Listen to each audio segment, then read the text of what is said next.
আজকে আপনাদের সামনে এলাম আরো একটি টপিক নিয়ে। টপিকটা হচ্ছে সাইবার ক্রাইম। এবার এই যে সাইবার ক্রাইম কথাটা, এই সাইবার ক্রাইম কথাটার সঙ্গে কিন্তু সবাই ঠিক রিলেটেড নয়, অর্থাৎ জানে না বা কারোর জানা নেই। এবার আপনাদের ক্লিয়ার করে একটু সাধারণভাবেই বলি।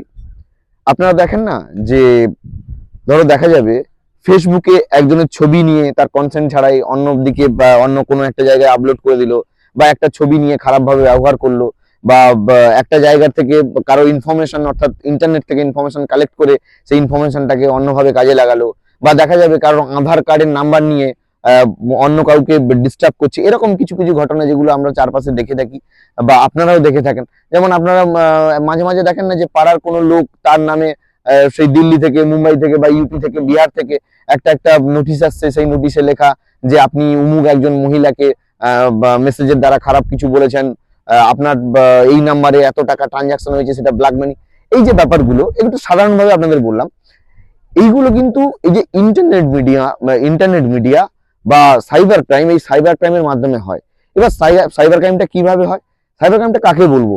যে ধরো দেখা যাবে এই ইন্টারনেট মিডিয়ার মাধ্যমে, ধরো কম্পিউটার অর্থাৎ কম্পিউটারাইজ যেগুলো আছে সেই সব ইনফরমেশন যদি কেউ উইথাউট কনসেন্ট কালেক্ট করে সেগুলোকে অন্যভাবে বাজে কাজে লাগায়, বা কারোর একটা ছবি নিয়ে সেই ছবিটাকে বিকৃত একটা তৈরি করলো বা ন্যাকেট তৈরি করলো, দিয়ে সেটাকে পোস্ট করলো, বা হ্যাকিং করলো, যেটা হ্যাক আপনারা বোঝেন। এইভাবে মোটামুটি সাইবার ক্রাইম চালু হয়। এবার আপনাদের বলবো যে সাইবার ক্রাইম কিভাবে হতে পারে, কিভাবে হতে পারে, আর আমাদের কি করা উচিত কি করা উচিত নয়। এবার আপনাদের বলি, আমরা একটা জিনিস করি যে কেউ ধরো আধার কার্ড চাইলো আমাদের, আমরা নির্দ্বিধায় কোনো কিছু না বুঝেই নে ভাই আধার কার্ডটা নিয়ে নে। কিন্তু সেই আধার কার্ডটা কিভাবে বা সেই আধার কার্ডের নাম্বারটা কিভাবে অন্যভাবে ইউজ হয়ে যাচ্ছে, অর্থাৎ ব্যবহার হয়ে যাচ্ছে, সেটা কিন্তু আমরা বুঝতে পারছি না। এই ধরুন আপনাদের একটা উদাহরণ দিই।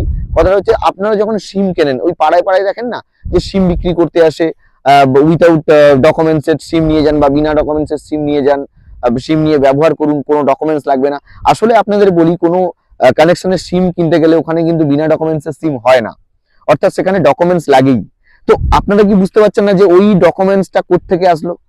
কারণ না কারোর ডকুমেন্টস দিয়ে আপনাকে কিন্তু ওই সিমটা প্রোভাইড করা হচ্ছে। এবার আপনি কিভাবে ডকুমেন্টস গুলো কালেক্ট হয়, আপনি যখন কোনো একটা সিম নিতে যাচ্ছেন, কিনতে যাচ্ছেন, সাধারণ একটা জিনিস বলছি, যে অর্থাৎ যে সিম বিক্রি করছে সে কি বলে, না না আপনার আধার কার্ডের সাথে কানেকশন করাতে হবে, আপনার হাতে টিপ ছাপ দরকার, একবার দিলেন, না না হয়নি, আর একবার দিন। কিন্তু আপনার অজান্তেই দুবার কিন্তু ওখানটায় আপনার থাম্ব ইমপ্রেশন কালেক্ট হয়ে যাচ্ছে। তো ওরা অতি সহজেই আপনার নামে আরো একটি সিম কার্ড ওরা বের করে নিতে পারছে। অর্থাৎ ওই যে বিনা ডকুমেন্টের সিম, আপনার নামে অন্য কেউ সিম ইউজ করছে, যদি